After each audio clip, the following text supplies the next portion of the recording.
guys, how you doing? Welcome back to my YouTube channel. My name is Mwaina Mutiga. Karibuni sana. Today we have an interesting vlog. I'll be showing you how to use a chaff cutter. So this is what we call a chaff cutter. It has various uses, but this is how it looks. I'll be teaching you the parts of the chaff cutter after we are done with how it is used.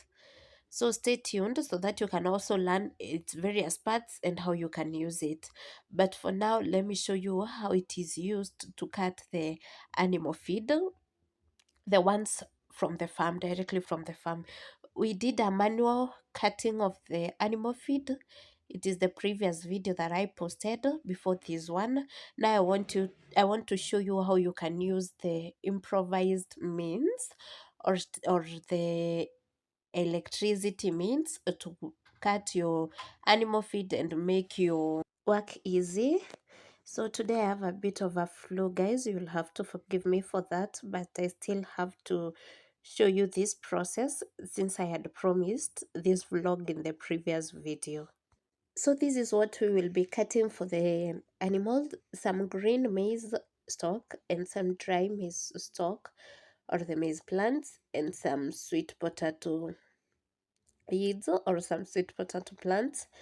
And it's quite an easy process. You first of all pick the, if you have grass or if you have sweet potato or you have such a thing, that is what you put in first, and then you use the maize stalk or something to push it in, to push the small, either the grass or the what I'm using. You use something like a stick, something like the maize stalk to push it in. Do not push it in using your hands.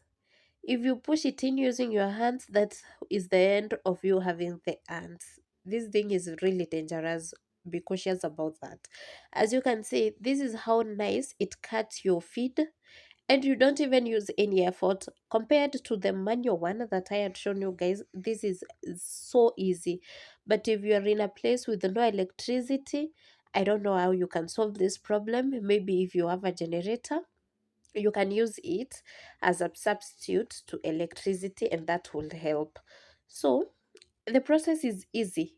You push it in. You see, once it's almost done, you remove your hands very fast so that is it doesn't chop off your hands. If you're not cautious about it, this machine is really dangerous. But it is that easy, guys.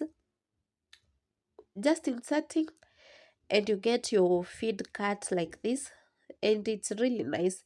And it even does the mixing of different types of plants that you're cutting for your animals. It mixes it so nicely. Yeah, if you don't have to mix it using your hands or anything like that, it mixes it so well.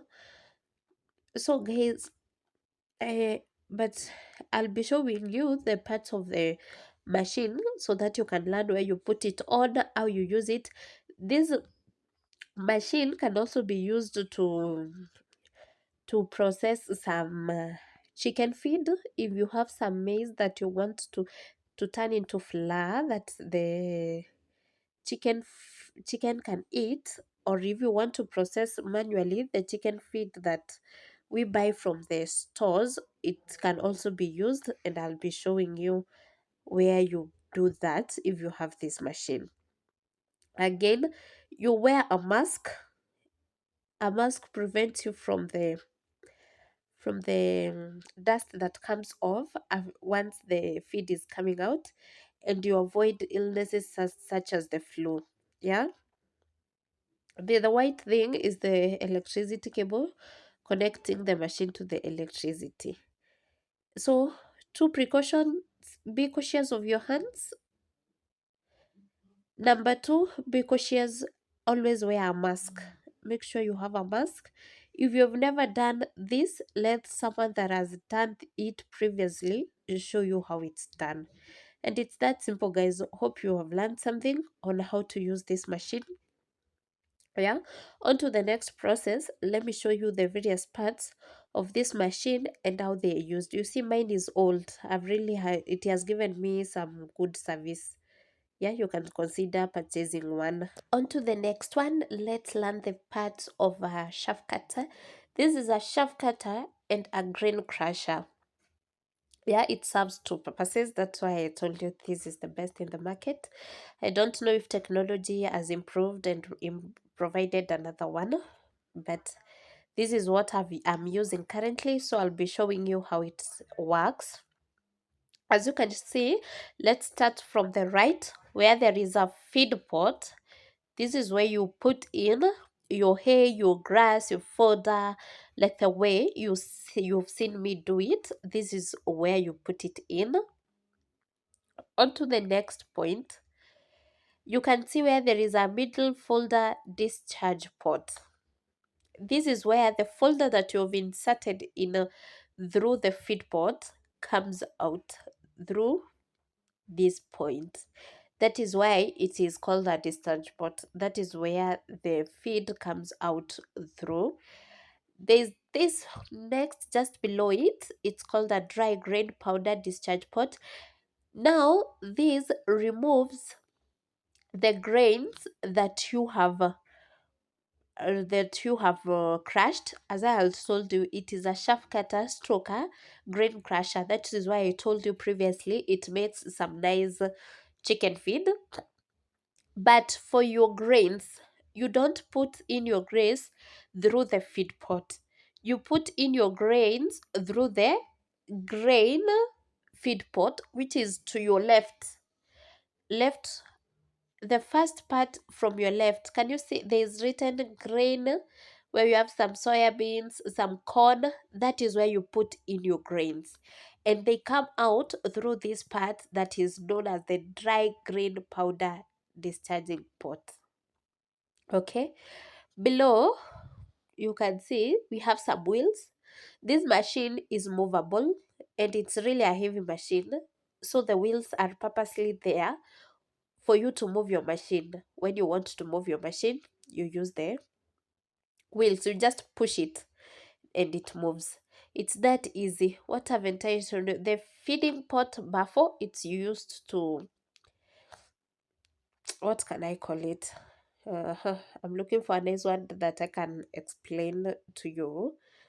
But anyways, that is not a major part that you should be you should worry about.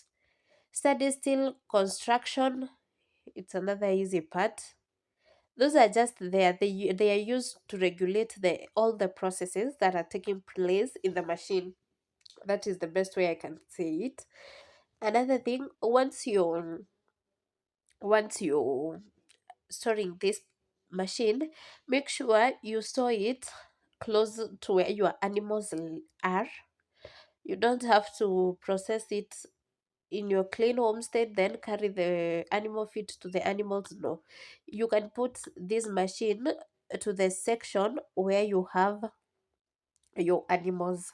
Yes, and make sure it's not rained on. Once it's rained on, the wires create some shock once you switch it on, and that shock is really dangerous and it can even cause death, so be cautious of that also.